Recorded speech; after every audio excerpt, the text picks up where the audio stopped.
You're there, y'all. Y'all been prepping, working and dreaming for almost a year now.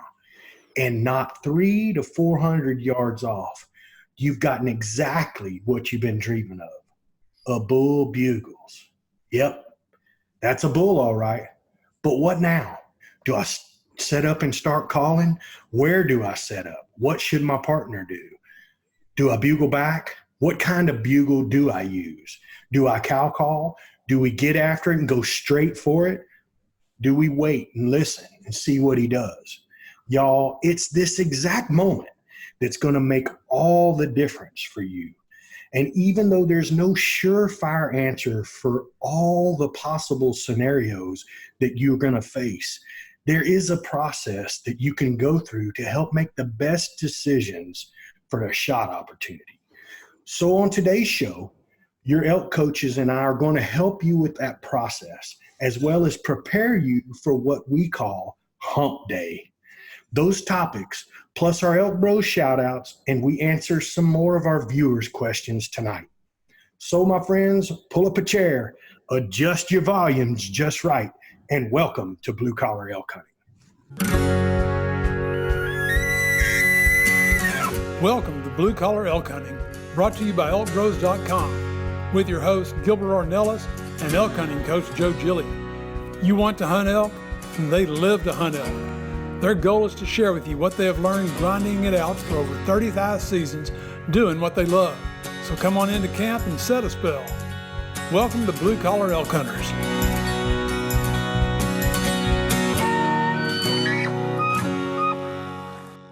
Hello again, everyone. Welcome back to the show. If it's your first time with us, glad to have you. Hope you enjoy our show. And for those blue collar hunters out there following our show, welcome back to Elk Camp. I'm Gilbert Ornelas coming to you from Spring, Texas. And joining me from New Mexico is your elk hunting coaches. That's Leroy Chav Chavez and Joe Gillia. Welcome back, Chav. You missed. Glad to be back. Missed Ornelas Unleashed, though, brother. It was special. He was vacationing, man. He's always on vacation, Joe. Yeah. Come on now. He put his time in. We're trying to get there. Well, I listened to it this morning on my morning walk, so really enjoyed it. Of course, you left out a part, if that bear would have come at us, tripped you, and just kept running. Oh, no, man. I'm telling you that unbelievable that story was. People, my son said, Dad, you got to get like full camera because they got to see you throw your hands up in the air and all that. I said, listen, I'm going to tell you straight up. Chad was serious about that now. So let me tell you, the feedback so far has been overwhelming that, dude, sorry, man, you've been fired. They were like, what the heck was that guy talking about, man? we wanted to hear about elk hunting. He was talking about, oh my God. Yeah, no, dude, it was awesome. Everybody is, we're going to definitely, for you listeners out there, there will be more Ornelas Unleashed. You'll be hearing more stories by the crew. We've got a couple there that even some of the guys have already put in their order because Manano remembers the one just this last year, and we're saving it, man. But it had to do with Gilbert and a sleeping bear. so that's all we're going to say, dude. Murphy's Law exists when I'm in the woods. All right. So, yeah, we're going to save that. But definitely, everybody, from what we're hearing out there, you guys enjoyed that. And we thought you would because, it's something that we really enjoy it. Yeah. Yeah. That's awesome. Well, that's Elk Camp, man. We come back and tell stories and have fun and try to recuperate, especially if you hunt with Mr. Gillia. You're going to have to recuperate and get you some oxygen masks out and stuff like that. Be ready for that hunt. I'm getting old, dude. I'm getting old. It's not that bad. We wore you down, Joe. All right, guys. Well, first things first. Y'all know what time it is. It's time for the ElkBros Shout-out. Shout-out. If you're new to the show, these are just some of the cities that have most of our listeners topping the charts this week. Yep. And there's going, I hope you see my shirt, y'all, because I'm trying to represent for our brothers up in the north. This is the second time a Canadian province has made it on our shout-outs. That's they so they awesome. didn't top the chart this time, but man, those people up there. So I'm trying to show our Canadian brothers some love with I got my Victoria T-shirt on. Not my Victoria's Secret T-shirt. It's Victoria, Ooh, Gilbert. thank God, Joe. You didn't need all that. Yeah. So, topping the chart this week, Bonnie and Clyde had a hideout there. 60% of America's money is printed there. And Mr. Rocky Mountain High himself, John Denver, no, he's not from Colorado. He graduated from high school there. Fort Worth, Texas, leading the charts. That's Fort Worth in the house, home of Billy Bob's. That's awesome. You know, and I almost put that on there, Billy Bob's, because that's one of those huge barns that they converted into a mecca. Dance hall, buddy. Right? Yes, sir. Yes, sir.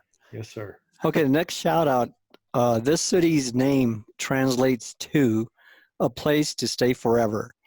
And their river channel between the Okanagan and Skaha lakes, hopefully that's pronounced right, hosts the province's biggest floaty party, a 2 to 3 hour drift every summer. So a big shout out to Penticton, British Columbia. A 2 to 3 hour drift, buddy. That sounds like my kind of country, man. I mean, that's like for us rednecks back home, man. That's a party time right there. Being able to drift down the river in the summer for 2 to 3 hours on a floaty. Yeah. That sounds like a good time. Got to be a beautiful place up there. Yeah. Oh, I tell you what, I saw pictures. It's gorgeous. And when they say a place to stay forever, I can believe it. I got some friends of mine that bear hunt up there every year, and they say it's the Mecca. I mean, you know, they love it up there, and they go every year, and it's very affordable. So if you boys up there have any elk, you know, give us a shout out. Let us know. I'd like to hear about them. Cool. Well, next up, with nicknames like the Brew City and Beer Town, this city's known how to party, and more than a century ago, a young apprentice here named William Harley drew up plans for an engine that could be mounted on a standard bicycle frame and joined forces with a childhood friend, Arthur Davidson. And the hog was born. Harley Davidson. Yes, sir. The home of Harley Davidson, Milwaukee, Wisconsin. Milwaukee, buddy. Yeah, baby. Crazy. Shamil, Schlemazel. What is exactly that? That's from Laverne and Shirley, man. He's dipping down, bro. For sure. Do you know how hard it is to find interesting facts about a city that is named after another state? Oh, man. Yeah. It's hard. Let me tell you the other one keeps coming up all the time. It might be easier for people from this city to tell others where they came from if they kept one of the first names. And two of the original names for the city were Fairview or Hogeye. The city was rebuilt in 1868 after the town was burned down to get rid of a stronghold of area bushwhackers. And this city is Nevada, Missouri. Nevada, Missouri. You know, you can just see them kids, man. They're in college. They say, well, where are you from? I'm from Nevada. Oh, really? It's hot over there. No. Nevada, Missouri. Yeah. Nevada, or are you from Missouri? Hey, you know what's odd in that state? I've spent quite a bit of time there fishing and stuff. The southern start says Missouri, and the top part says Missouri. Huh. So that's it's different, and all of them embrace the show me state, right? Mm-hmm. So for sure, it's a beautiful, one of the most beautiful places is the Ozark Mountains. Beautiful, awesome. Beautiful state. If you've never been there, need to go up there and see that part of Missouri. It's pretty. Last but not least, this is home to the Fraggle. So I'm saying Fraggle because it's named after a raisin bagel. It looks like Fraggle, but Fraggle for the bagel. So that's right. Raisin bagel it's raisin bagel dough, deep fried and rolled in cinnamon sugar. That's what the Fraggle is, man. You said you've had one, right? Absolutely. I know exactly where it's at. Well, let's see if you've done this. And since 2005, little ferry doors have been popping up at the bottom of buildings in the city to welcome the city's ferry friends. So if They got a bunch of ferries up there, Joe. if you're visiting one of the doors, be polite and leave little candies or coins for the ferries near the doors, man. This is in none other than Ann Arbor, Michigan. Oh, my aunt's going to choke me next time she sees me, Joe. She's from Ann Arbor, Michigan, lives on Packard Street, about 5 blocks away from the big house there in really? Ann Arbor, Michigan. Yes, wow. we can hear the band play from her house. It actually shakes the house when Gilbert, he's like George Washington. I slept here, he slept there. I've been all over, Joe. God, I tell you, life's taken me in some beautiful places and some places I'll never forget. And some places you might want to forget, right? No doubt. Yeah. All right. Spent a year 1 week there. Yeah. So here we go, guys. Well, Joe, elk season's almost on us. Yep. Chav, in your intro topics today, we said we're going to talk about Hump Day. Can you tell our listeners just what we mean by Hump Day? I'm sure, and I'm sure it varies from person to person. And this probably occurs around the second or third day of the hunt. I would say. Because, you show up, you're psyched to get out there in the woods and just can't wait to listen to that first bugle. And you don't get a whole lot of sleep that first night, but you get up early in the morning. I think the latest we get up is probably around 4 o'clock. That's the latest. And we've gotten up pretty early. Yeah, that's the latest we get up. So, you're encountering, you're so excited to get out there that you forget that you're carrying you're carrying a backpack, you're carrying a bow, you're putting in a lot of miles, you're stepping over logs and downfalls. And every once in a while you'll stub your toe and it'll yank your leg in a weird direction. And there ain't no air up there either. Yeah, there's no air up there either. So you're putting in a lot of work. And once you get back to camp, that first night, you can sleep like a baby. But again, you're sleeping on a different mattress. It's not the same as back home. You get up again at 3 o'clock, 3:30, or 4 o'clock if you're lazy, and you repeat. So by the end of the second, possibly the end of the third day, you're feeling pretty beat. Yeah. And that's when the following morning, a lot of guys will say, go out without me. I'll catch you later. Yeah, right. No kidding. But at the same time, if you just get up at the same time, one more time, all those aches and pains, pretty much go away and your body gets acclimated to what you're doing.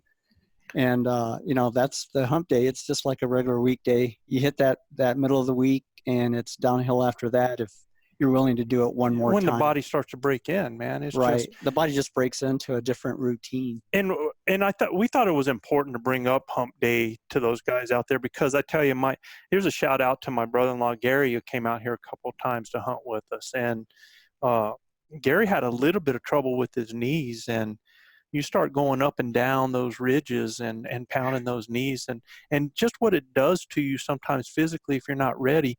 He after day 2, he honestly, he told me, he said, man, bro, I don't know if I can make it.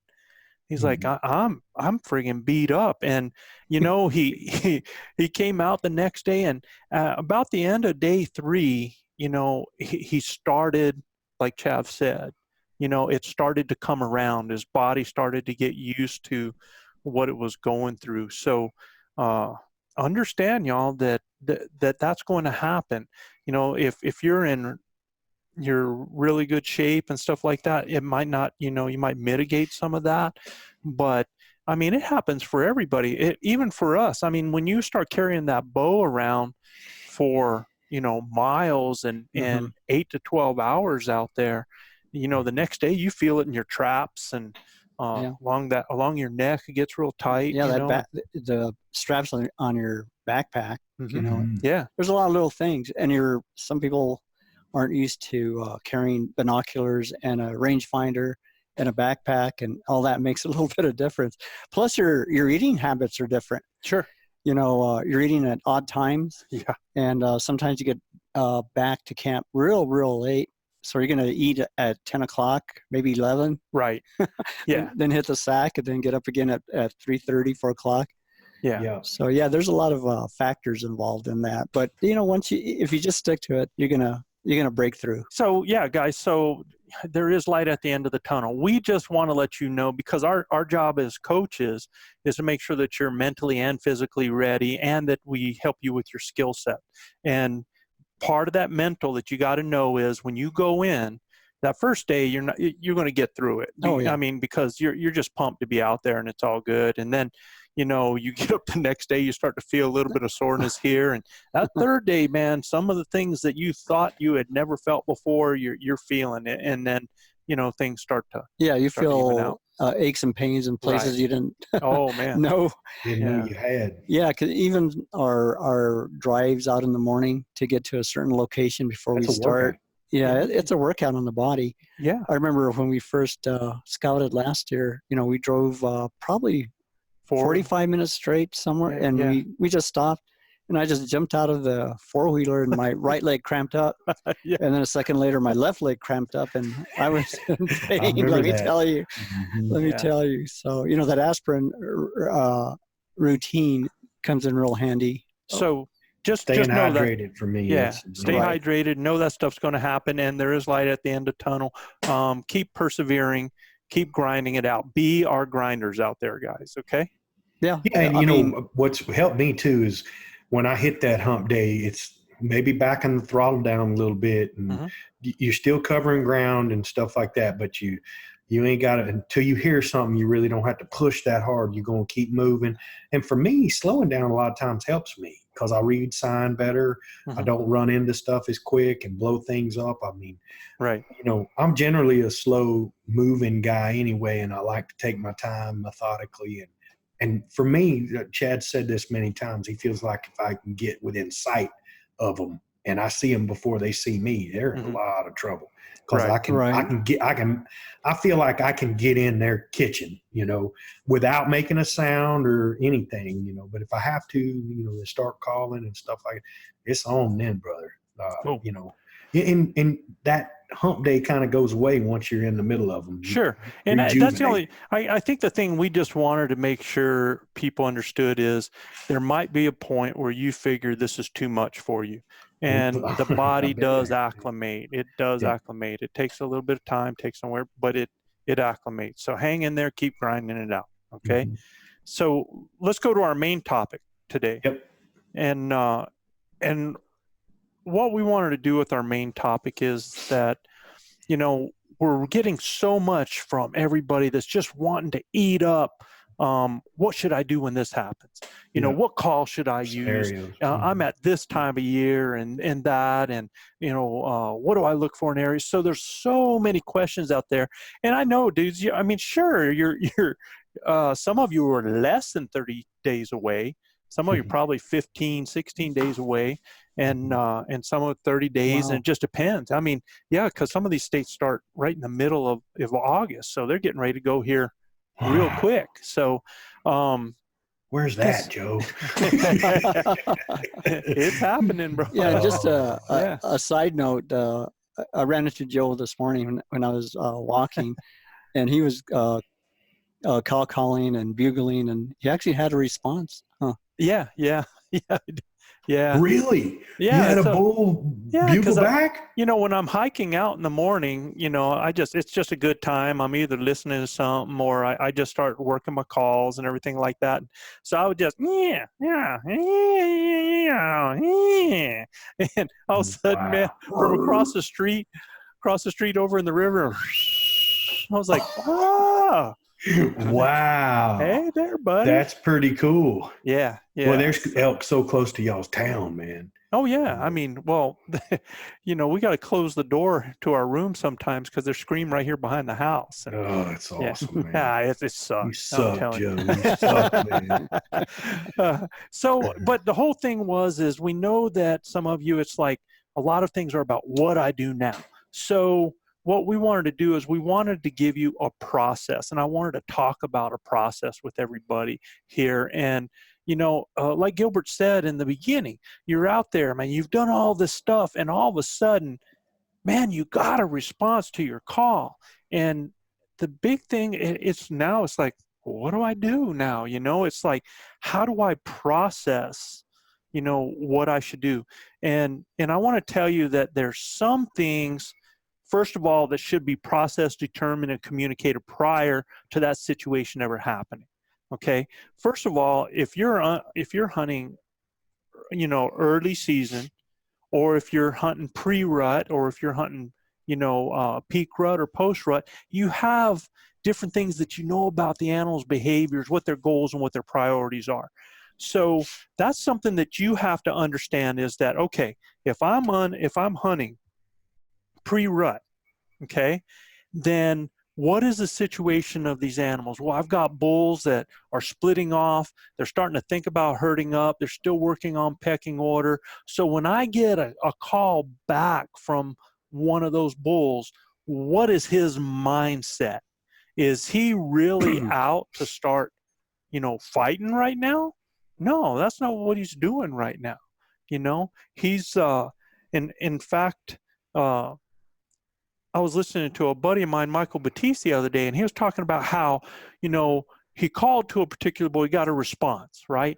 Well, he cow called to that bull, and that bull came back, just came back gangbusters. Well, he was going to test the temperature, so he threw out a bull bugle. Well, now that bull's like, all weak and everything. Mm-hmm. So basically, when that bull heard a cow, man, he was like man of the woods. But when he heard another bull, that is a smaller bull who's timid, who's not really looking he doesn't want to meet up with anybody. So should you be, like Michael says, should you be using a cow call or should you be using a bull call? That tells you right there. So it's real important to know your time of year, to know that when you're in peak rut and you get a response from an animal, that's either a bull most likely looking to come in and check on, and he's wanting to know if there's a cow in the area, wanting to scent check, so you have different situations. So before your hunt, talk about and think about, what is that elk's behavior going to be right now during this time of year during my hunt? Is it going to transition? You bet, because if you're there from September 1st to September 15th, you got bulls that are transitioning from being timid to getting closer to when that equinox is and getting a little bit more serious about pulling in some cows. You got younger bulls that are herding up cows. You got older bulls that are hanging off in the wings that are just waiting to take things over. So there's a transition period happening there. So make sure that you think about that and have that in your mindset before your hunt starts, because that helps you with what you're going to do when you hear that bugle. Another thing that needs to be determined and communicated ahead of time. When Chav and I are together in the woods, most of the time, depending on what the situation happens, I like to go ahead and put him up and have him get a shot opportunity. If we're not in a situation like that, then we're pretty much side to side spread, so that we're covering downwind, and I'm going to try to pull things past us by calling behind us. But we always communicate about, who's going to be a shooter. He knows I'm going to be the caller. We're getting ready to hopefully change that here pretty soon. I want to see if he gets one in for me this time. And then we know about general setup, placement, tactics. When I tell Chav to move up, he already knows he's going to go up a certain amount of distance. He's going to go to the downwind side some, and he's going to set up with something at his back. We've already communicated that. Hand signals, when we're working through the woods, when we do things like, I see a cow, I have vision, develop your hand signals so that you guys understand those, and even your sound signals, so that if you are team calling and you're separated and you're the person up on the front, if you're the shooter up on the front, you should be staying silent, because you don't want the bulls to peg where you're at. You want that caller behind you. That's their job to pull it by you. But what if you see that bull going further away, or you think it's coming to a different area and you want to move up. Well, if you see the situation needs to change, you guys should have sound signals, whether it's using cow calls, we use turkey calls when we're doing it. I use a crow call. It's just different things that you use so that you can understand that you need to come together and move up. All right. So make sure you have that stuff done ahead of time. Make sure that if you're by yourself, you already have those individual tactics in your mind. It's the same things as that team plan. It's just simplified. Now, instead of throwing calls out in front, trying to pull something by somebody, you're going to be calling behind you. So these are things that you should already have in your head and already understand before that bull ever sounded off. Right. Right? Makes sense. So now the thing is you understand those things. You know your time of year. You know what to expect. Okay? And you're in a process, and that bull sounds off. Okay? Well, your head, for us guys that have done it, there's things that are automatically starting to click in our mind. One of the first things, what's probably one of the first things you think about when you hear an elk bugle, Gilbert? How far out is he? Awesome. Yeah. I'm trying to figure out how far out is he, and another thing I try to figure out is I'm gonna listen for another one and see if he's got. A lot of them will tell you whether they got cows with him or not too. Mm-hmm. You might even hear cow calls, right? For sure. So I'm really listening, and I want to try to gauge what direction he was in. In the mountains, a lot of times they can throw that bugle and it'll sound like it's over there. And if you got a couple of guys want to say, well, he's over there, one's over there, and you're like, man, I really need to pinpoint it one more time. Pinpointing where that animal is and knowing how far he is huge. That's something that's in your head. What's something else that you might be thinking about right away? Well, you want to know if he's challenging or if he's what type of bugle was it? Right, for sure. Right? Sure. Yeah. So was it a little location bugle, or was it that big growl? Was it an aggressive scream? Was it a lip ball? Right. Was it a chuckle? Is it raking? Those other elk sounds. Are you hearing any glunking? Are you hearing any growling? Because all of that stuff, when you hear a location bugle, that's passive. Right. It's not offensive. It's not defensive. Yeah, but you go passive. Hear that chuckle with it and glunking, he's close. Sure. He's closer. Yeah. You hear glunking, man, you better be ready because he's right on top of you. And if he's glunking, he's got cows with him and he's working it, right? So you wanna think about what type of bugle is it, okay? Yep. And like you said, when you're listening, are there other animals out there? Because not necessarily does he have cows, but are you hearing other bulls? Are there bulls that are challenging that guy? Or are they calling? They just doing location? Or are they being aggressive? Or are they being defensive?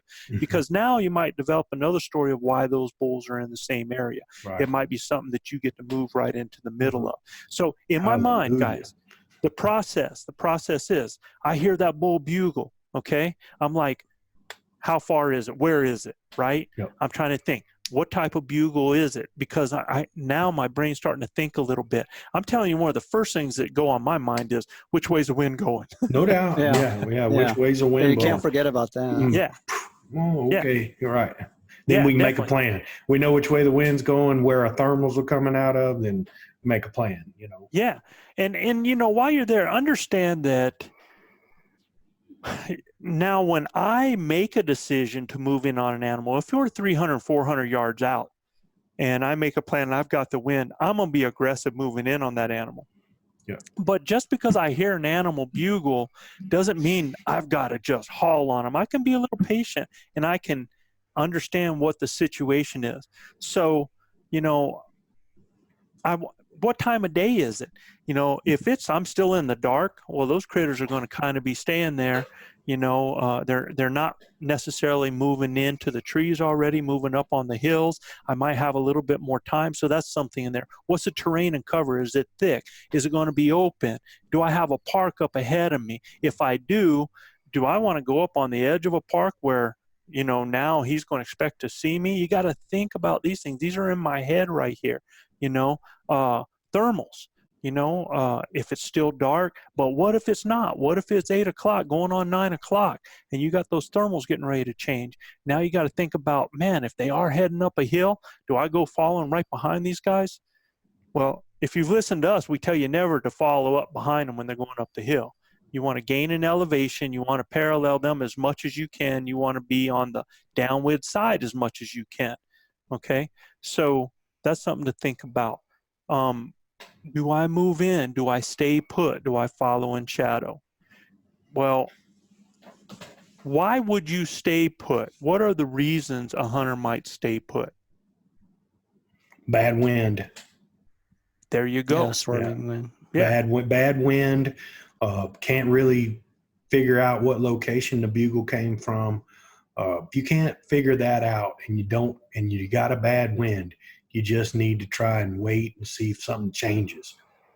Many guys will try to skirt the wind, and you can blow the opportunity up before you can ever get there. Well, I had a guy ask a question, said, you had a bull bugle, you're moving in on that bull, you're starting to close the distance, and the wind changes. Do you keep going? No. No. Hell No, you don't.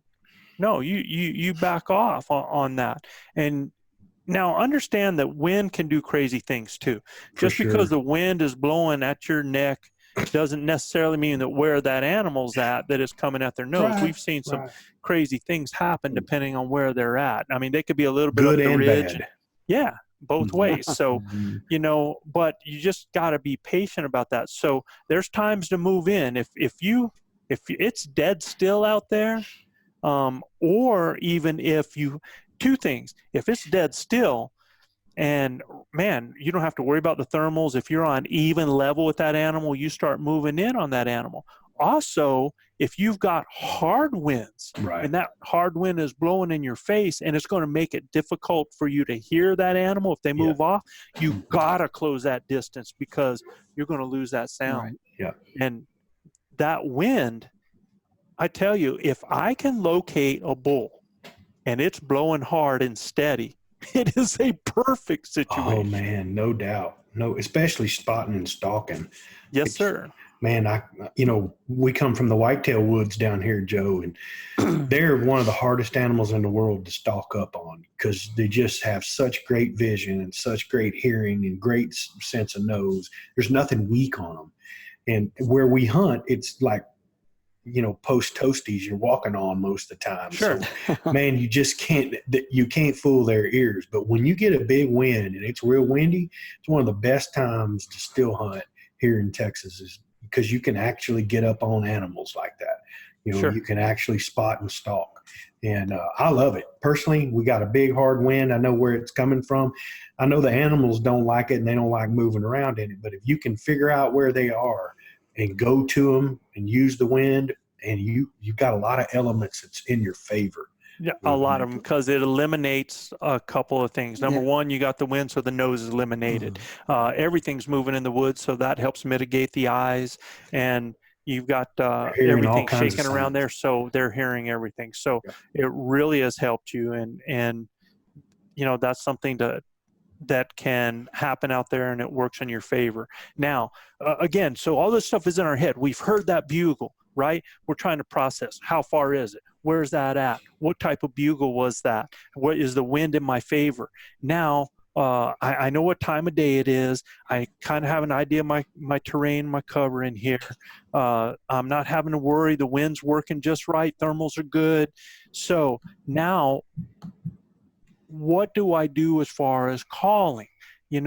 Again, because you had your situational process already predetermined for time of year, now you can kind of figure out how you should call back. Well, if that was a location bugle and he continues to give a location bugle, do you need to even call that animal?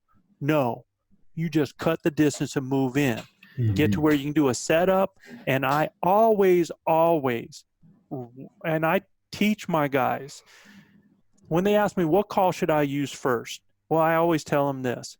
If you have a bull out there, do you think that bull wants to be a lover or a fighter? A lover. Okay. They're always first, man. Always first. So I always go out with a cow call. And then if I get a bull that comes back and that bull lip balls or gives a scream to try to impress that cow, that's when right there, when I hear that aggressiveness, that's when I come right over the top of it. I cut him off, man. Sure. And I'm like, who are you talking to, my girl? Right. Okay. So again, it's the situation there. Now, if he just gives a location bugle when I give that cow call, then, now I start to think, well, what's his temperature? Right now, he hasn't shown me anything. So I might even now introduce a bull just with some sounds. And that sound doesn't even have to be a bugle. I might do a little chuckle. I might do a raking of a tree.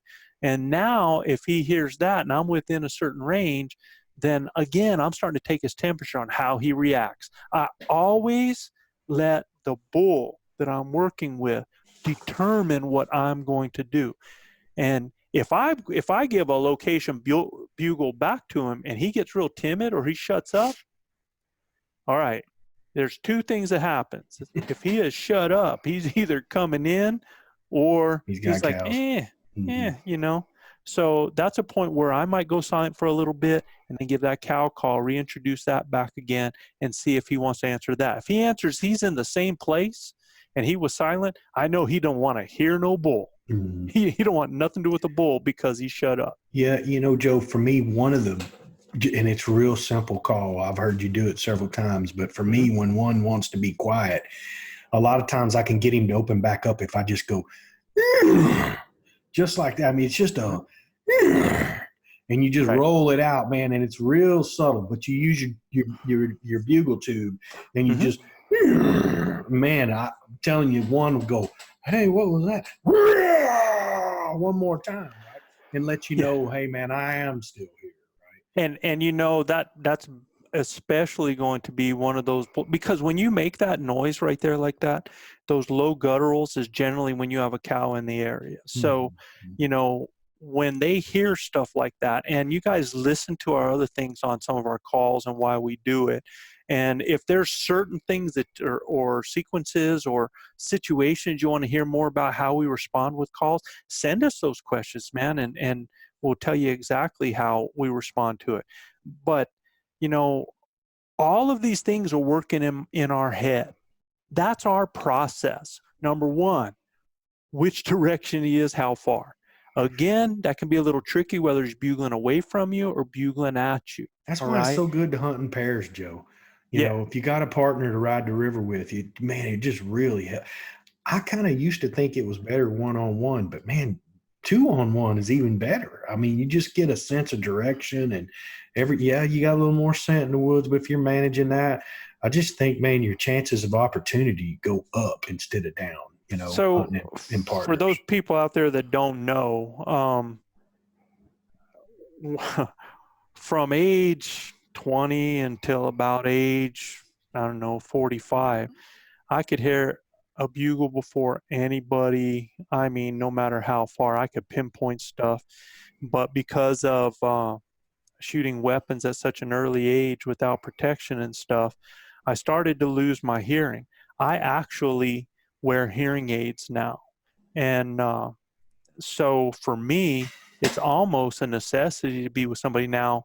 Once I get to a certain point, I'm hearing those animals, not going to matter, but when it gets far off. So it's one of those things. Yeah, you can still hear that high pitch at the very end. Yeah. And I hear some tones a little different than what everybody else does. But, you know, it's like I've always teach everybody. Yeah. I can either let that be a handicap or I can work around it. And for some of you guys, for some of you either younger or older guys that you have issues with your hearing, don't let that stop you, man. You know, hunt with a partner. You know, I hunt with a partner. Yeah, I can vouch that, you know, when our earlier days that he'd hear bugles that I was like, really? Right. And then there are times where he says, okay, he's coming. I can hear him coming. And I go, really? But, you know, and once that ability went away, you know, it hasn't slowed him down. You know, if anything, he's more consistent now. Yeah. But before we move on to anything else, I want to throw another factor in, because you talked about the wind being an opportune time to get on them.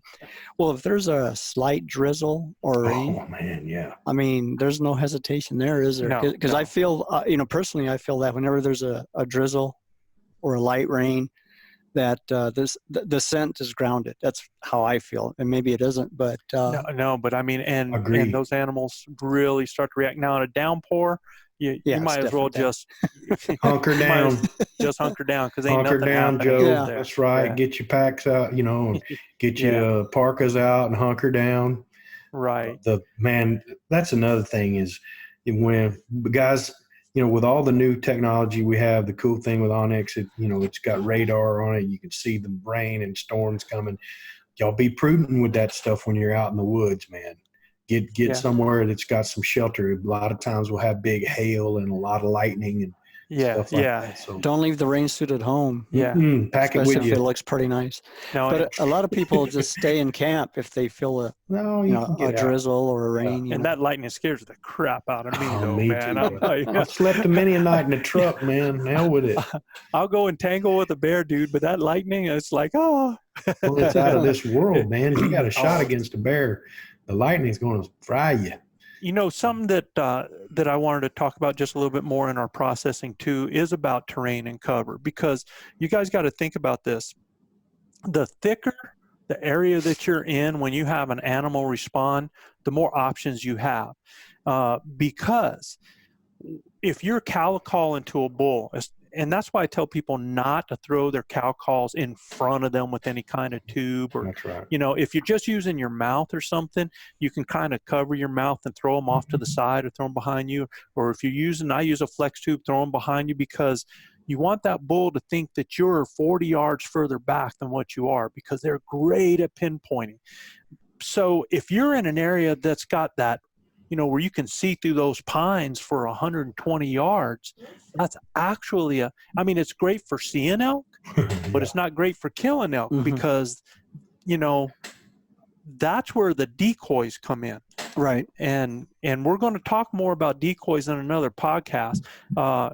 But I can tell you, if you're in that situation, you got two guys, a decoy is prime time, because now they can see and they want to see a cow, because that cow says, I'm in here. And that's where you hear about bulls so-called hanging up.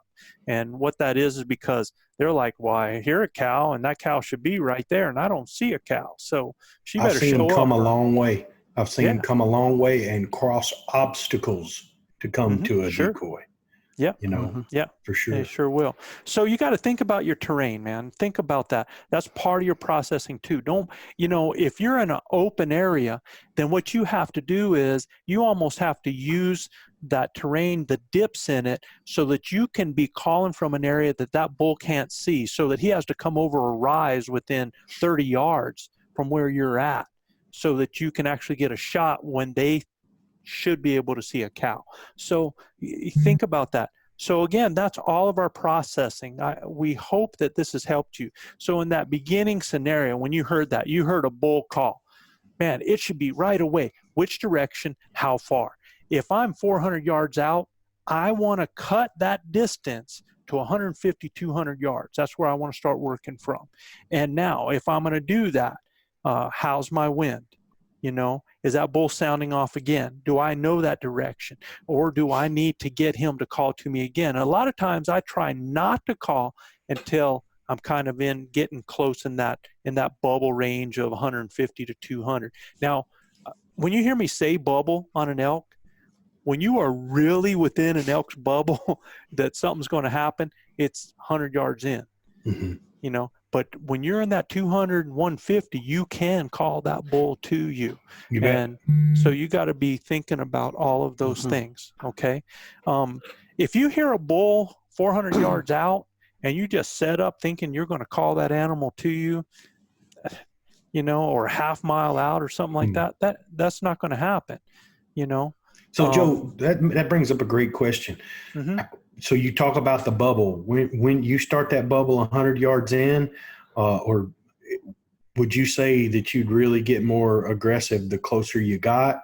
Or, or would you start that 300, 400 yards out? I mean, because a lot of these bulls will sound off, you can hear them in there a half mile, Yeah, yeah. So when they're a half mile like that, I'm moving to them right away. I'm cutting that distance. I want to get within 200 yards. And the reason I talk about that, when I talk about that under 100-yard bubble, that bubble is what I'm talking about, where I have sometimes either it's an aggressive bull or it's a herd bull with cows that doesn't want to leave. If I get within under that 100 yards where I'm that close to his cows, now I'm in his space, his bubble, where something most likely is going to happen if I can get him to react. And it's going to happen fast when it happens. So those are the things that we want to talk about for that. And hope that helps you with your process and how you think about things, some of the stuff that you're going to gather up and how you're going to make that move. I process that information within seconds sometimes. You can ask Gilbert and Chav here. A lot of times I hear, and once I have that animal, I'll look at them and we'll ask each other how far. That's right. And if they tell me 400, if they tell me far, which I consider to be a half mile, that's far. Mm-hmm. And if they're, man, I'm getting with the program. I'm jumping on it. If I'm a half mile away, I'm not worried that much about my wind right now. I start figuring the wind and start playing into it if I have to circle or something like that within that half mile. But I'm cutting that distance right there. Why are you laughing at me, Gilbert, man? I can tell you right now, you can hear him a mile away. If you tell Joe you hear one, you better get your wheels on, brother, because you going. You can go up there. Joe's like, yeah, put your wheels on. Let's go. You want to kill an elk, you got to go where the elk are, brother, right? Joe. If you want to kill one, you got to go where he's at. and look, I've been, 400 miles an hour with Joe on her hair on fire. And listen, that's 400 miles an hour to him. It's barely moving. To me, it's 400 miles an hour, barely moving to him. But I'm telling you, we have, sprinted into the middle of them. And before you know it, you're in that bubble. And I'm talking within 20, 30 yards of them. And, then they shut up and they don't say a word. And you're like, man, what is going on? I've had that encounter with Joe and I, and we look at each other and we're like, man, that bull sounded like he was right in front of us. And we're right in front of some brush or whatever. And Joe peeks out and yep, he was right there. Look, you can get so enthralled in getting to them. But again, being that aggressive just makes more opportunities. Yeah, I think, right. Like Joe said, we'll blow up a lot to get a bunch of opportunities. And look, guys, realistically, bow hunting, you may only get less than a handful of opportunities to make that deal happen. So the more opportunities you can get in the middle of, the chances of your success being better. You bet. Hey, bud, so I think we've covered that pretty much. So let's go to the ElkBros mailbox and hit some of those questions. And I'm going to tell you who's in our lineup, just so that if we don't get your question done today, that means you're going to start out. We're going to Matt first, then Rich. Charles from Broomfield, Colorado is in the house. Seth McPherson from Kentucky and Larry Gill from Oklahoma. Those are going to be the questions we are right now. And we're going to start first with Matt Feldposh from Michigan. Matt is 27.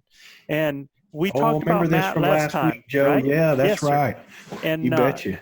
Matt shoots a longbow and shoots a heavy arrow. Yeah.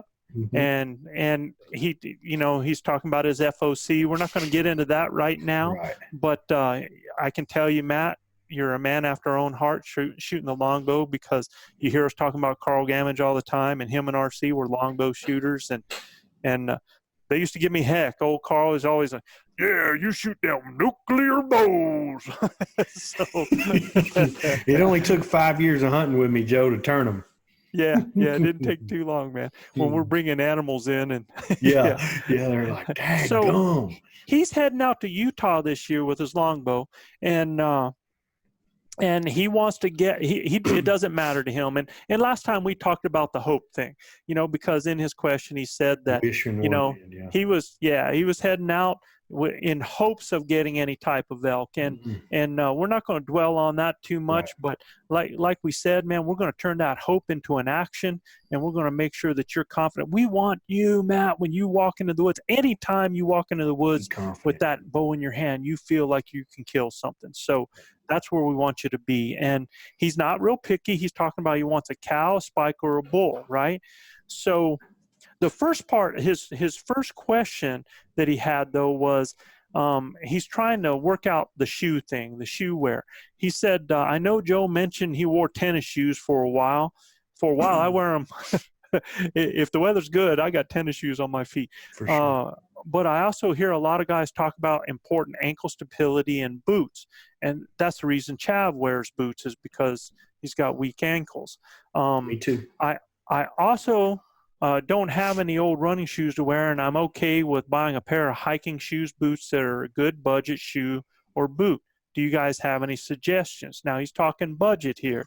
So I also plan on getting some of those waterproof socks you guys talk about. And you know, those are always a plus, because, you know, you get a lot of boots that people say are waterproof, or you end up, something happens to, you know, split something on the inside of it. Or step on a cactus. Or you step in a cactus. Get one of them hitchhikers run in your boot. I mean, your Gore-Tex linings. Just understand, guys, if it don't say Gore-Tex on it, it usually ain't real waterproof. That or MT50, I mean, that stuff is real waterproof. And I've got some, you know, recommendations that I would make on a boot.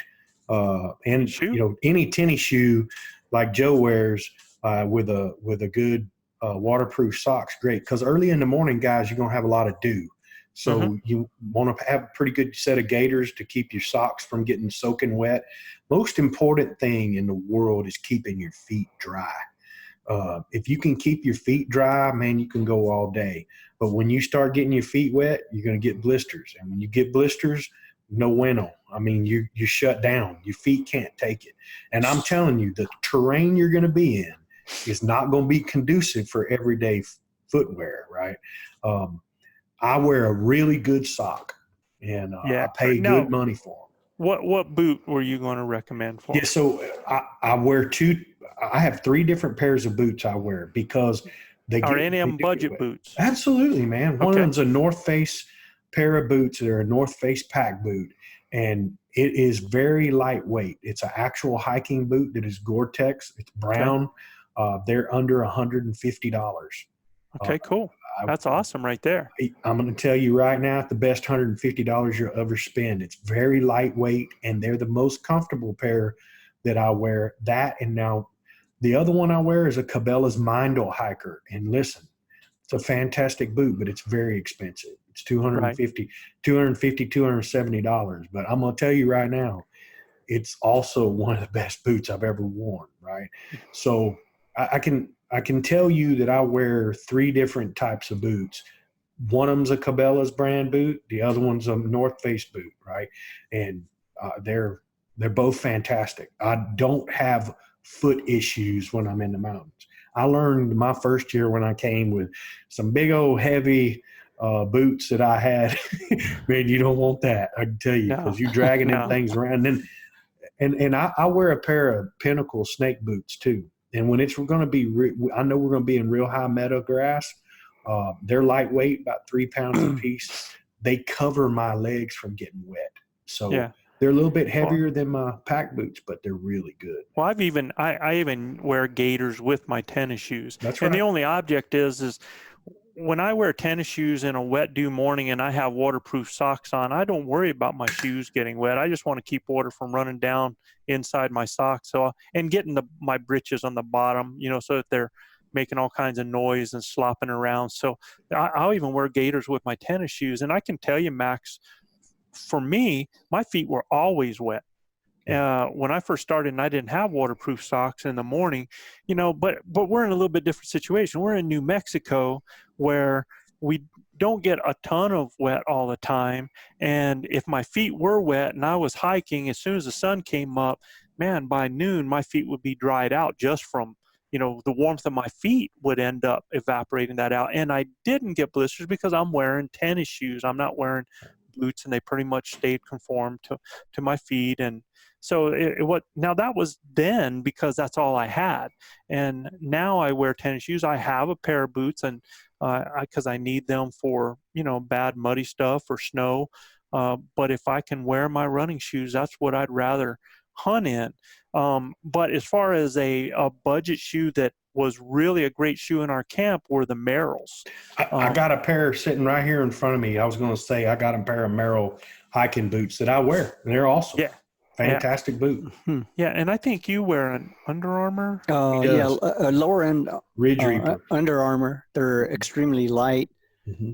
But as long as you have those good socks, Yeah, right. I can't say enough about buying a good pair of socks. And I'm talking, some of these socks cost you $10 a pair, but they make a huge difference wicking away the moisture away from your feet, right, and providing a good little pillow for your foot to ride on, man. Like I said, I bring 3 pairs of hiking boots or boots to wear. I wear one in the morning, one in the afternoon. That means one's always sitting, drying out. And I keep doing that because, man, my feet sweat bad.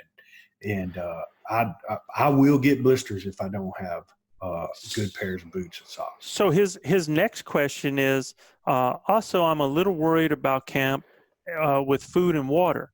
Did you guys do a podcast on that yet? I don't think we have on as far as food and water, but, I don't know. But I would most likely be camping at or near the truck, and we are too. But on other whitetail hunting trips I've gone on, heading to a nearby town was only 15 or 20-minute drive, and I'm guessing out west that might differ. Yes. Well, yeah, and it kind of depends again where you're at. I mean, there's so many variables to that. There's some places where you can be hunting up in Cloudcroft and on some of those back roads, and you can jump in your vehicle and you can be down in Cloudcroft in 20, 30 minutes at a restaurant. But if you're doing that, it just depends on what you want to do as far as your camp goes. If you're bringing your truck, for a good thing for me is 1.5 gallons of water a day, right? Mm-hmm. For me, that's consumption, right? Mm-hmm. I mean, you're going to use it whether it's brushing your teeth or, using to drink. Right. I mean, you got to have water. So 1 gallon, however many days you're going to be out there, I just budget 1.5 gallons for each one. Yeah, and by yourself, you have 2 5-gallon jugs of water filled up. You're cooking with Crisco there. So, and you don't want to be driving into town to eat at lunchtime when some of your best hunting is happening in that midday sometimes. So protein if bars. I were you, you don't have to be extravagant on your meals. If you're somebody that wants to do a mountain house thing, that's easy. It's fast. We like to make our meals ahead of time, and we put them in Ziploc bags and freeze them into portions. And then we just throw them in the pot, heat them, and we're eating. We're not doing a whole lot of prep with that. The other thing is carrying sandwiches with you or granola or different bars and things like that, so that if you're going to be out all day, you can look, if you feel hungry, eat something. That's right. Because your body's telling you need some nourishment. Mm-hmm. Food's a comfort out there, man. Yeah. So make sure you have some stuff on there. Drink your water. Whenever you're thirsty, drink. Your body will tell you. But always make sure that you leave a little bit in that reserve just in case something happens, right? Okay. Yeah. So his last question was, if I'm hunting early season, end of August, and really just want to come back with he said early August, and wants to come back with an elk, cow, or spike bull, are there any different strategies that you would suggest in covering in your bow hunting strategies podcast? Any different calling strategies? And man, I tell you, I think we covered it earlier here in this podcast. If you have a cow call and you have a location bugle, you can use those in varying lengths or varying intensities, and especially a spike bull, man. Spike bulls are some curious boogers, and they're just looking for anybody to hang with. Exactly. if you end up sounding like a big mature bull, you can bring a cow into you because they're thinking that they're coming into a bull that's displaying or something like that. If you're just worried about getting an elk, just go out there and really work cow calls and location bugles. Locate those animals, and you're not worried too much about bringing in a certain size. You're just wanting to, in early August, you're just wanting to do some things that you can keep them calm. You got bulls that are split. You got some cows that are starting to get harromed up a little bit, not a whole lot. They're thinking about it. But, at that time, there's bulls that you can actually use bull sounds better and bull mews to get some of them small bulls to come into you, because they're still trying to be not so much bachelor groups, but they're still interested in working pecking order and being around other bulls. So, yeah, and like you said, those spikes just want to be around everybody. Yeah. Call a jillion of them dudes in, man. They good to eat around, too, brother. Don't discriminate. If you walk around going, yeah, and sound like a little herd as you're moving, you can pull in those small bulls and spike bulls that just want to be a part of that group. Okay? I've got some stories I could tell about that. That's for sure.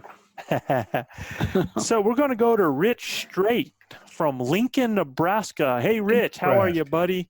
He says that he's drawn his first elk permit, and he's going to be hunting in unit. Rich, I almost let you go, huh? No, man, we don't. we keep that stuff quiet, Rich. So he's going to be hunting around on the October 19th rifle here in New Mexico. It says that he actually got to spend a couple of days in June checking out 2 areas that had been suggested to him. He lives in Nebraska, and he won't be out until 2 days before the season. He said the 2 areas look real different. One area is more wide open and has more stock tanks, more water. The other area is close to wilderness and more rugged. He says he's not afraid of hiking in 2 or 3 miles, but he doesn't see as much water in that area. Any insight or good questions for him to consider would be appreciated. So, this year in New Mexico, you might want to check when you get down there, man, because in this year in New Mexico, we've had a lot of rain and a lot of water. So a lot of those areas that you thought there wasn't so much water in could be some really good spots.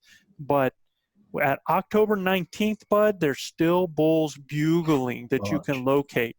So I would definitely be using high points with my eyes and my binos, and I would be calling from ridges as I work, just so that I can, especially early morning. Mm-hmm. What part of the state is that? We can't say. I mean, north, south. He's down in Central. southern. He's down in southern New Mexico. Southern New Mexico. Man. Okay, Yeah. and it's actually in that area there's a lot of elk in those areas that are more open. There's elk there. You just have to kind of check. Because you take a look at. Do you know if he's hunting private or is he hunting public? No, it's public land. He's hunting public land. Right. And that rugged area is right off of wilderness area in there. Right. So the only difference is he's in there October 19th. They've already had 1 hunt on him. Mm-hmm. So the big bulls have already split off. So if you're just trying to get any bull, Rich, then you still listen for those bulls that are bugling, use those binos to locate cows, those groups, and I guarantee you there's going to be a lesser bull, a satellite bull that's going to be with them thinking he's the man right now. If you're trying to find one of those big herd bulls, then I would be in that rugged country, finding those canyons that have got a little level place in there that's got great cover. It's got some feed right around it, and there's water within. It's not far at all from some kind of water source. Okay, probably within 400 yards of some water source. They're going to be stoked too, man. I mean, those bulls down there are still going to be bugling a bunch. Yeah, I would think in that area, getting up early. Mm-hmm. Yeah. Get up real early in the dark and make your way, because if they're not in the open areas, they've been there. Right. Oh, and yeah. they're heading back up to the We'll rough stuff. be listening, Right. early. Do some It'll of that give you location bugles at night. It'll give you an idea where their bedding, their bedroom is. Well, if he gets there a couple of days early over some of those water holes that he's looking that have a lot, some of them will have a lot of traffic. If they do, then, he could easily put up a trail camera too there and see what's coming to just don't burn a lot of time, man. Get in there, locate to see if there's track, get at high points, do some calling, especially if you're going to be there 2 days early. Mhm. I would when you're looking at your topo map, you're looking for those high points that you can get up, that you can see good areas from, and you can just be up there all day on that day. You don't see anything, boom, you're out of there and you're in the other country doing the same thing the next day. Sure. Locate the elk and then hunt the elk. Yeah. Okay. So I hope that helps you out, Rich, man. And I tell you what, you're hunting in the 505, buddy. We hope you do well, and make sure that you send us a picture of that bull that you killed this year. Okay. Yeah, we're going to want to see Looking forward to seeing it. Good luck, Rick. Good luck, Rich. So the last question we want to deal with tonight before we get out of here is from Charles. He's from Broomfield, Colorado. And Charles says, hello, fellas. Had a couple of questions maybe you could answer. He says, I've seen a lot on the internet on hunting sheds. As a new big game hunter, could you go into what this is and the benefits and the thoughts behind it? So that's question number one. And Charles, man, shed hunting in the West is a religion now. I mean, so what it is basically the elk are going to drop their horns and regrow new ones. And those horns are the shed horns that they lose. And they're going to lose them back end of March, Antlers. May. Oh, sorry. Why'd you say horns? Doggone Lance, man. I knew Lance would get a kick out of that. Yeah, I guess he did. He didn't say anything on there. It was me. Sorry, Lance, man. So it's guys, they're going to grow those antlers and they're going to drop them. And here in the West, it's kind of like an expensive Easter egg hunt. You can get anywhere, depending on the quality and time of year and what's happening with the sales, you're going to get anywhere between $11 to $14 a pound for an antler shed. So guys go out and I tell you, there's guys that do that for a month, and there's some guys that make some very big money hunting sheds. And when you hunt those sheds, it kind of lets you know where those bulls went to and where they spent that time in their bachelor groups. And a lot of times, just like rutting areas, those shed areas are going to be in the same type of places. And I mean, in some states, you're not allowed to go into an area until a certain time, and there's trucks lined up and people watching elk with spotting scopes and just waiting for them to fall off, and then it's an all-out race to try to get that horn, or that antler. That big. Yeah. So that's what that is. And the benefit of it is some guys want it strictly as collections, and some guys do it for economic reasons. So, Sure. And some guys do it just to get out in the woods. Hiking, yep.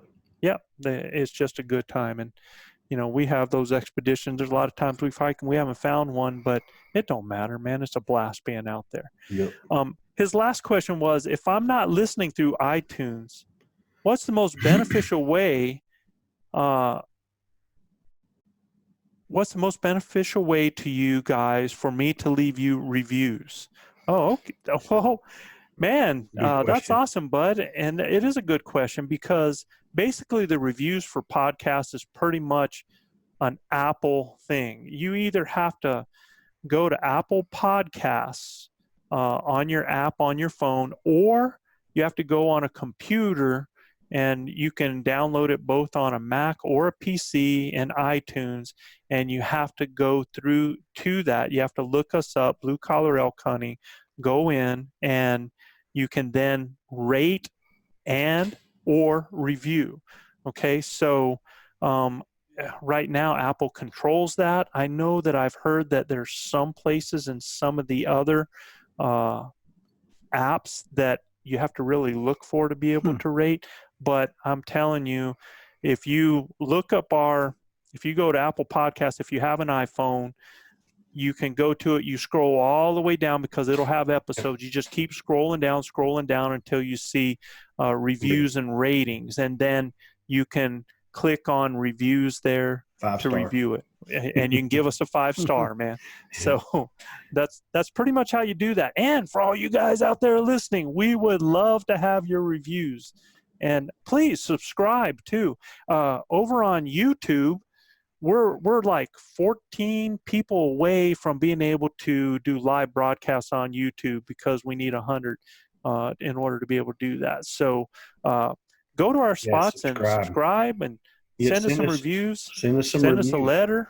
Whatever. Send us a letter to our ElkBros mailbox there at info@elkbros.com. And I can tell you, next week we're going to hit with Seth first. And just so you guys know, Seth McPherson out of Kentucky drew a Kentucky tag. Unbelievable, man. The guy after my own heart. What a deal. It hadn't been long since they opened that season up down there for them to hunt those bulls too, man. Yeah, I told that dude, go buy a lottery ticket. He's like, I just used up all my luck. I'm not going to do that. So. Man, what an awesome deal for Seth McPherson. Man, so Seth, get yourself ready, buddy.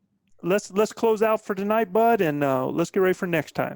Guys, what a great show. Awesome to have Chav back in the fold. Welcome back from vacation, Chav. From Joe and Chav in New Mexico, I'm Gilbert Ornelas, the host of the show. You guys, wives, kiss your husbands, and husbands, kiss your wives. Hug your babies. Keep your broad head sharp and your powder dry. And we'll see you next week right here on Blue Collar Elk Hunting. Peace, y'all. Peace. Peace.